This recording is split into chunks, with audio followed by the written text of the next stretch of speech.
value in me jumping in here live every day to share a couple of tips and strategies, and it shows me that that you're not just watching, that you're kind of taking it in, and when you shoot me off a question, then I can see that you're trying to make it work for you, which is a very good thing. Now, today I want to talk to you about the type of work that you're saying yes to in your auto repair shop. Hello to those of you that are on live with me. Let me know if that's you or if you're catching the replay. Now, when you start out, you are likely to say yes to just about any request on any vehicle that you have the equipment to fix. And for those industrious ones, you'll go and hire the equipment that you don't have, or try and sublet some work to somebody else so that you're still taking a good chunk of that repair value. But as you progress and you get to, beyond your first sort of 3 to 5 years and your business starts to mature a little, we should really be thinking about the type of work that you should be saying yes to. And I guess on the flip side, focus on the work you want to say no to. And if you can actually get the hang of this while you're in that sort of earlier phase of the business, maybe from startup on to that 3-year mark, and it will be difficult because you'll feel like you need to say yes to everyone. But if you can get the hang of this a little bit sooner, you'll find that you will do better quality, higher value work that produces a better margin, and it means less of the crappy little jobs that you're currently saying yes to that make you work harder but don't produce the margin that you need.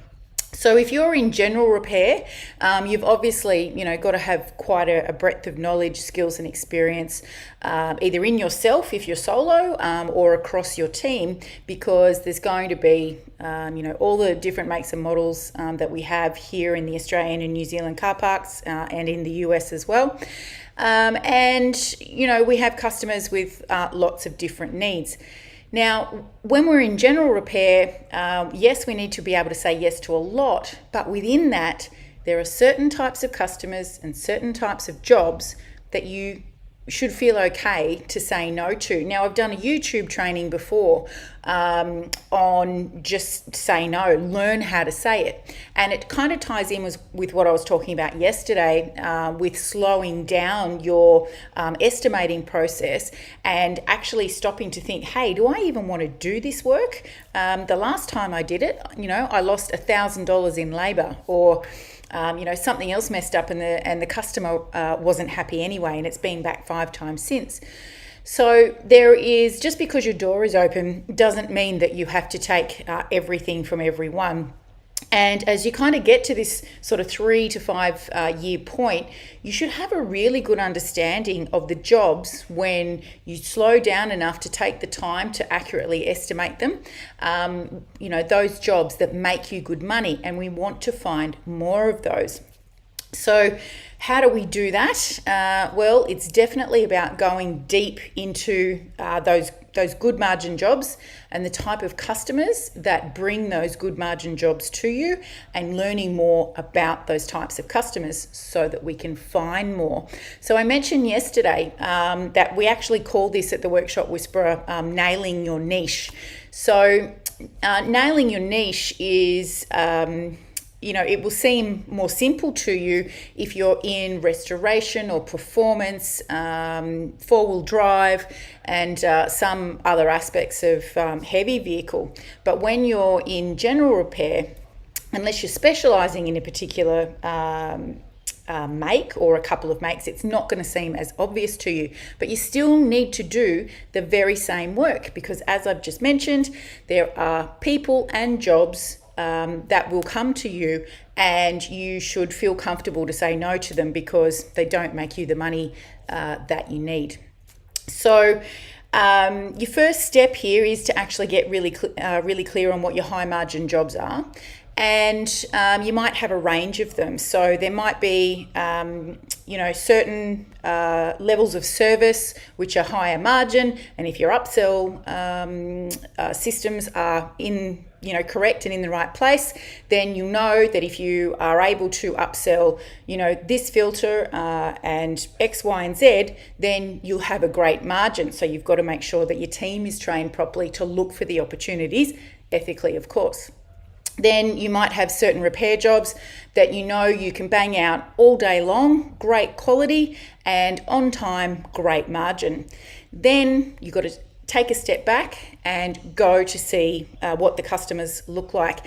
And that's really where in our one-day accelerator that we're holding on Saturday, so only 2 days' time, that's the point where we deep dive into this so that we come up with a really great understanding of who it is you're trying to attract to the business or who it is in your customer database that you're trying to uncover and unearth. Because when we're really clear on who these people are, it is much easier to get a marketing message to them that is meaningful. So in general repair, sometimes we just have a bit of a habit of just throwing out the net and seeing who we can pull back in.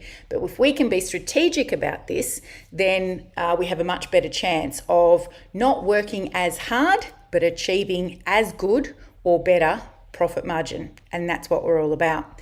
So if you'd like to learn more about this and all of the other things that I've spoken about this week, getting your estimating right so that you can train your team and increase your profits, and all of our other topics, the 4-day work week, how to create the time to be able to work on your business in the first place, doing a strategic plan for all of 2021 so that you can have your best year ever, then this is really the last time you're going to hear me talking about it, because I'm not doing a live tomorrow because I'm getting ready for the event. So it's $297.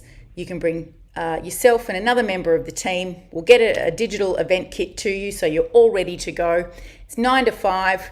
Don't come if you're not prepared to put in the work, but if you are, then we'd love to see you there and we'd love to help you put the steps in place to transform your business this year. So I hope you enjoyed that little bit of info about nailing your niche. And for those of you that are already registered for our accelerator, I look forward to seeing you on Saturday. Have a great day, guys.